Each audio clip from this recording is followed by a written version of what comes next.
देखो बच्चों, जो कि आज हम पढ़ाएंगे 10th क्लास का संस्कृत का फर्स्ट चैप्टर मंगलम, जो कि यह इस पाठ में से कम 10 नंबर का क्वेश्चन आता है।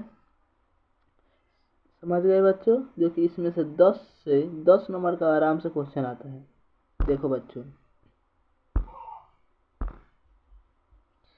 मंगलम पाठ कहाँ से लिया गया है? मंगलम पाठ कहाँ से लिया गया? उपनिषद से लिया गया है, जो कि बहुत ही शानदार है। मंगलम पाठ कहाँ से लिया गया? उपनिषद से लिया गया है। मंगलम पाठ का लेखक कौन है? मंगलम पाठ का लेखक महर्षि वेद व्यास है। मंगलम पाठ का लेखक कौन है? महर्षि वेद व्यास। मंगलम पाठ किस रूप में है? मंगलम पाठ जो कि पदात्मक रूप में है। मंगलम पाठ में कितने मंत्र हैं? मंगलम पाठ में 5 मंत्र हैं।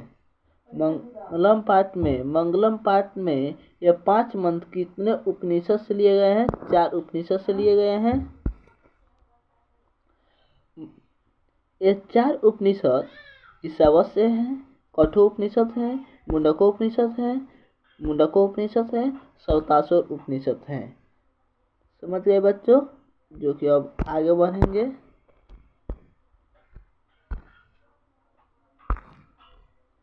मंगलम पाठ में उपनिषद किसका सिद्धांत प्रकट करते हैं? मंगलम पाठ में उपनिषद जो कि दर्शन शास्त्र का सिद्धांत प्रकट करते हैं।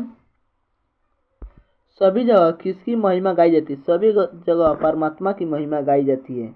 संपूर्ण संसार किसके द्वारा अनुशासित है? संपूर्ण संसार परमात्मा द्वारा अनुशासित है। पूरे संसार में कौन व्याप्त है? परमात्मा व्याप्त है, जो पूरे संसार को परमात्मा ही देखते हैं। सभी की तपस्या का लक्ष्य क्या है? सभी की तपस्या का लक्ष्य जो कि परमात्मा है। सत्य का मुख किससे ढका हुआ है? सत्य का मुख किससे ढका हुआ है? सोने के पात्र से ढका हुआ है। और फिर आगे चलेंगे। ईशावास्य उपनिषद में किसका चर्चा है? ईशावास्य उपनिषद में सत्य के बारे में चर्चा है। औरो महतो महायान किस उपनिषद से लिया गया? औरो महतो महायान जो कठोर उपनिषद से लिया गया है। सूक्ष्म से सूक्ष्म क्या है? आत्मा है। महान से महान क्या है? आत्मा है।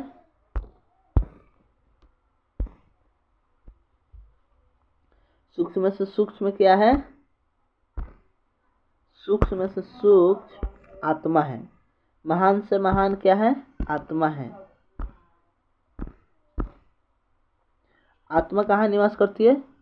जंतु के हृदय रूपी गुफा में निवास करती है। औरोहियान में किसकी चर्चा की गई है? आत्मा की। विधान शोक रहित होकर किसको देखते हैं? आत्मा को देखते हैं।